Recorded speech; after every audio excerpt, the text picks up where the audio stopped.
নমস্কাৰ এছামিছ online YouTube চেনেললৈ আপোনালোক সকলোকে স্বাগতম জনাইছো মই মজিদ বন্ধুসকল বলকতে চাওয়া হোক আজি সন্ধিয়াৰ 7টা গুৰুত্বপূৰ্ণ খবৰ প্ৰথমটো খবৰ চীনৰ বিৰুদ্ধে ভাৰতৰ ডিজিটেল ষ্ট্ৰাইক ভাৰত চৰকাৰে পুনৰ 54 টকাকৈ চীনা এপ বন্ধ কৰিলে দেখত আপোনাৰ মোবাইলতো থাকিব পাৰে এই এপসমূহ 54 টকাকৈ চীনা এপ বন্ধ কৰিলে কেন্দ্ৰীয় চৰকাৰে আপোনাৰ মোবাইলতো থাকিব পাৰে এইসমূহ এপ দেশৰ নিৰাপত্তাৰ প্ৰতি লক্ষ্য ৰাখি কেন্দ্ৰীয় চৰকাৰৰ বৃহৎ সিদ্ধান্ত sweet selfie HD beauty camera viva video' editor app lock dual space লাইটকে ধৰি 54টা এপ বন্ধ কৰিলে কেন্দ্ৰীয় চৰকাৰে 2020 চনৰ জুন মাহত 224টা চীনা এপ বন্ধ কৰিছিল কেন্দ্ৰীয় চৰকাৰে আৰু আজি পুনৰ 54 টকাকৈ চীনা এপ বন্ধ কৰিলে ভাৰতবৰ্ষৰ কেন্দ্ৰীয় চৰকাৰে পৰৱৰ্তী খবৰ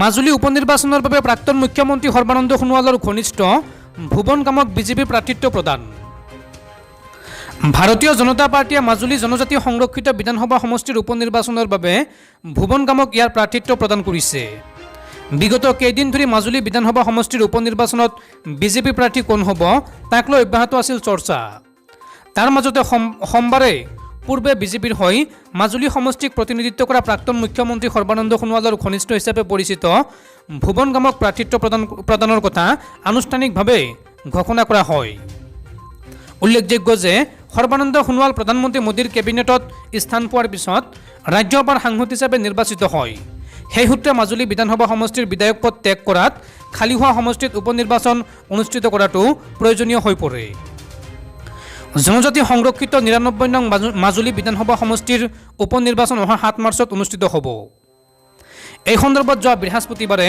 ভাৰতীয় নিৰ্বাচন আয়োগে আনুষ্ঠানিক জাননী জাৰি কৰে মাজুলীৰ উপনিৰ্বাচনৰ বাবে মনোনয়ন পত্ৰ দাখিলৰ অন্তিম তাৰিখ হৈছে অহা 17 ফেব্ৰুৱাৰী সেইদৰে 18 ফেব্ৰুৱাৰীত মনোনয়ন পত্ৰসমূহ পৰীক্ষা কৰা হ'ব আৰু মনোনয়ন পত্ৰ প্ৰত্যাহাৰৰ অন্তিম তাৰিখ 21 ফেব্ৰুৱাৰী ধাৰ্য কৰা হৈছে পৰৱৰ্তী খবৰ আজি 14 ফেব্ৰুৱাৰী আৰু আজি ভাৰতবাসীৰ বাবে কলা দিন 2019 চনৰ আজিৰ দিনটোত জম্মু কাশ্মীৰৰ পুলৱামাত সন্ত্ৰাসবাদীৰ ভয়ংকৰ এম্বুছত শ্বহীদ হৈছিল 40 জনকৈ CRPF জোৱান আৰু পুলৱামা কাণ্ডৰ আজি 3টা বছৰ সম্পূৰ্ণ হ'ল আজি 14 ফেব্ৰুৱাৰী 2019 চনৰ আজিৰ দিনটোতে জম্মু কাশ্মীৰৰ পুলৱামাত সন্ত্ৰাসবাদী আক্ৰমণত শ্বহীদ হৈছিল 40 জনকৈ CRPFৰ জোৱান সন্ত্ৰাসবাদীৰ আত্মঘাতী আক্ৰমণত শ্বহীদ হৈছিল 40 জন বীৰ জোৱান জম্মু আৰু শ্ৰীনগৰৰ ৰাষ্ট্ৰীয় ঘাইপথত CRPFৰ কনভয়ৰ ওপৰত হৈছিল এই ভয়ংকৰ সন্ত্ৰাসবাদীৰ আক্ৰমণ পাকিস্তানৰ সন্ত্ৰাসবাদী সংগঠন জৈশ ই মহম্মদৰ সন্ত্ৰাসবাদীয়ে সংঘটিত কৰিছিল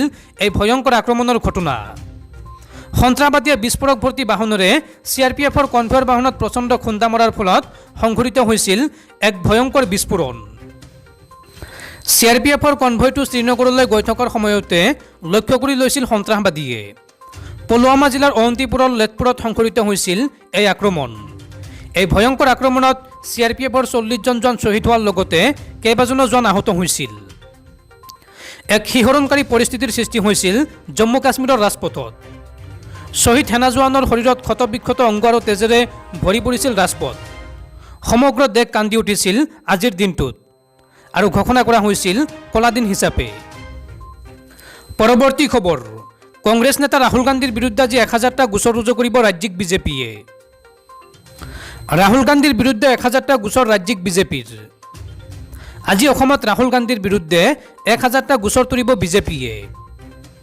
দেহদ্ৰোহিতাৰ অভিযোগত ৰাহুল গান্ধীৰ বিৰুদ্ধে বিজেপিৰ গোচৰ ৰাহুল গান্ধীৰ এটা বিশেষ টুইটক লৈ সৰব হৈ পৰিছে বিজেপি ভাৰতৰ সম্প্ৰীতিৰ কথা উল্লেখ কৰি এটা টুইট কৰিছিল কংগ্ৰেছ নেতা ৰাহুল গান্ধীয়ে ৰাহুলৰ টুইটত ভাৰতৰ চাৰিসীমাৰ পৰা বাহিৰ হৈছিল অসম তথা উত্তৰ পূৰ্বাঞ্চল পশ্চিমে গুজৰাটৰ পৰা পূবে পশ্চিমবংগতে সামৰিছিল ভাৰতক উত্তৰে কাশ্মীৰৰ পৰা দক্ষিণে কেৰালালৈকে ৰাহুলৰ ভাৰত ৰাহুল গান্ধীৰ এই পোষ্টৰ পাছতেই ৰাজ্যজুৰি তীব্ৰ প্ৰতিক্ৰিয়াৰ সৃষ্টি হৈছিল আৰু আজি ৰাজ্যিক বিজেপিয়ে ৰাহুল গান্ধীৰ বিৰুদ্ধে 1000টা গোচৰ তুলিব পৰৱৰ্তী খবৰ ভাৰতীয় মহাকাশ গৱেষণা সংস্থা ইছৰোই সফলভাৱে উৎক্ষেপণ কৰিলে বছৰটোৰ প্ৰথমটো ৰাবাৰ ইমেজিং উপগ্ৰহ ভাৰতীয় মহাকাশ অনুসন্ধান সংস্থা ইছৰোই এই বছৰৰ প্ৰথমটো ৰাডাৰ ইমেজিং ছেটেলাইট আৰ্থ অবজাৰভেশ্যন ছেটেলাইট চমুকৈ EOS-04 অন্ধ্ৰপ্ৰদেশৰ সতীশ ধাৱান মহাকাশ কেন্দ্ৰৰ পৰা আজি পুৱা সফলভাৱে উৎক্ষেপণ কৰে। ইছৰোৱে এই উপগ্ৰহৰ লঞ্চ পেডৰ পৰা আজি পুৱা 5:59 দুটা সৰু উপগ্ৰহৰ সৈতে PSLVৰ জৰিয়তে লঞ্চ কৰে। PSLVৰ জৰিয়তে ইছৰোৱে পৃথিৱীৰ পৰ্যবেক্ষণ উপগ্ৰহ বা আৰ্থ অবজাৰভেশ্যন উপগ্ৰহটো মহাকাশলৈ প্ৰেৰণ কৰে। এই উপগ্ৰহটোৰ নাম ৰাডাৰ ইমেজিং উপগ্ৰহ, যিয়ে পৃথিৱীৰ পৃষ্ঠৰ পৰা ফটো ইছৰোলৈ প্ৰেৰণ কৰিব। ইছৰোৱে এই উপগ্ৰহটোৰ সৈতে সৰু সৰু আন দুটা উপগ্ৰহ মহাকাশলৈ প্ৰেৰণ কৰিছে।